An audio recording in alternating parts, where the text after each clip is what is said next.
Voilà, sur les Champs-Élysées, je vous emmène au numéro 68 dans la maison Guerlain, la boutique totalement rénovée, pour un voyage déraciné des ailes raconté par Sylvane Delacourte. Je suis directrice de la création chez Guerlain. Je suis ce qu'on appelle un nez, c'est-à-dire un parfumeur. J'ai une bonne mémoire olfactive, je suis capable de reconnaître beaucoup de senteurs, bien évidemment, mais ce qui est le plus important, c'est d'avoir une vision, d'avoir vraiment une idée directrice, de savoir ce qu'on veut faire, d'avoir une idée forte à la conception d'un parfum. Donc tout peut m'inspirer. Par exemple, pour l'instant de Guerlain, c'est la lumière qui m'a inspirée. Donc je voulais un parfum très lumineux, un parfum qui parle de soleil, de lumière. Ça peut être aussi l'inspiration pour l'instant masculin, c'était la pastilla au chocolat associée à une boisson méditerranéenne. Donc tout est source d'inspiration, la nature est source d'inspiration et c'est pour ça que j'ai créé l'art et la matière, parce qu'il y a des belles matières premières naturelles dans la nature et il faut les sublimer, il faut savoir les sublimer. Donc j'ai choisi 3 matières premières vraiment nobles et emblématiques de la parfumerie. D'abord une très peu connue qui s'appelle l'angélique et le parfum s'appelle angélique noir. C'est un parfum qui associe en fait l'amertume et le côté vanillé. Alors là on peut les sentir en note de fond et on sent cette amertume amère et sucrée qui est très agréable et surtout un sillage tout à fait unique.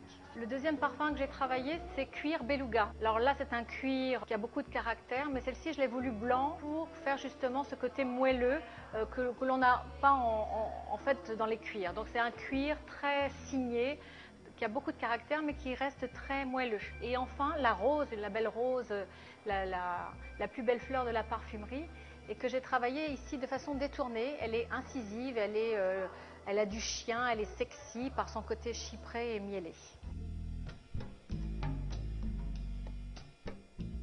Vous avez un mur qu'on appelle les fontaines impériales. C'est l'alliance de la technologie et du baroque, de nos impériales, nos flacons mythiques qui avaient été créés pour l'impératrice Eugénie. André Poutman a eu l'idée, en fait, quand elle est allée visiter notre usine de parfums à Rambouillet, elle a trouvé que c'était magique et elle a voulu le reproduire ici. Et c'est vrai que quand vous venez avec une impériale vide, on vous la nettoie et vous avez la possibilité ici de ce service unique de pouvoir le remplir tout de suite et de l'emporter tout de suite avec vous. Donc dans les différentes fragrances de Guerlain.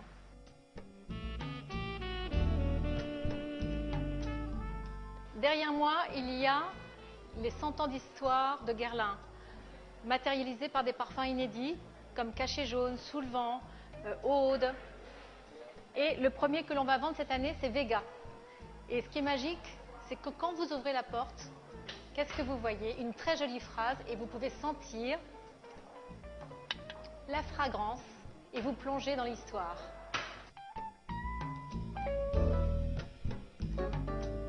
Ce sont des produits du passé revisités et nous avons la chance ici d'avoir un couple de parfums, un duo de parfums qui ont été créés par Jacques Guerlain en 1904. Voilette de Madame et Mouchoir de Monsieur. Et Jacques Guerlain les avait créés pour un couple d'amis qui allaient se marier. Et Voilette de Madame, c'est la première fois que vous pouvez le sentir dans cette maison Guerlain. Et c'est vraiment une fragrance merveilleuse. On a retrouvé le moule ancien. Il a été restauré. Et les dames de table ont fait un travail très artisanal avec la baudruche, le fil de soie, dans un écrin d'origine, à partir d'un petit morceau de papier peint qu'on a retrouvé dans les archives.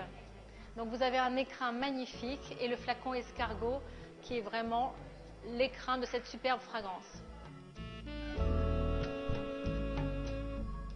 Alors les Parisiennes, une série de 8 parfums que l'on avait abandonnés il y a quelques années et qui sont réédités uniquement sur les Champs-Élysées. Donc vous pouvez retrouver avec Bonheur, Filtre d'amour, Derby, Metallica. Et on les a appelées les Parisiennes parce que les Parisiennes les ont réclamées à corps et à cri et voilà, maintenant elles sont heureuses. Alors ici, très bientôt, vous aurez un service absolument unique de parfums sur mesure. Alors je vais les recevoir dans un petit boudoir et là, je ne vais pas les allonger, mais je vais essayer de savoir tout ce qu'elles ont en mémoire, comme odeur, comme souvenir positif. C'est une consultation polysensorielle et à la fin de cette consultation sensorielle, je serai vraiment à même de leur concevoir un parfum unique et à vie que pour elle. Alors, depuis le début de notre histoire, nous avons fait des parfums pour des personnalités très importantes, comme l'impératrice Eugénie, pour Honoré de Balzac, pour le roi Hassan II du Maroc, et aussi pour des personnes dont je suis obligée de taire le nom.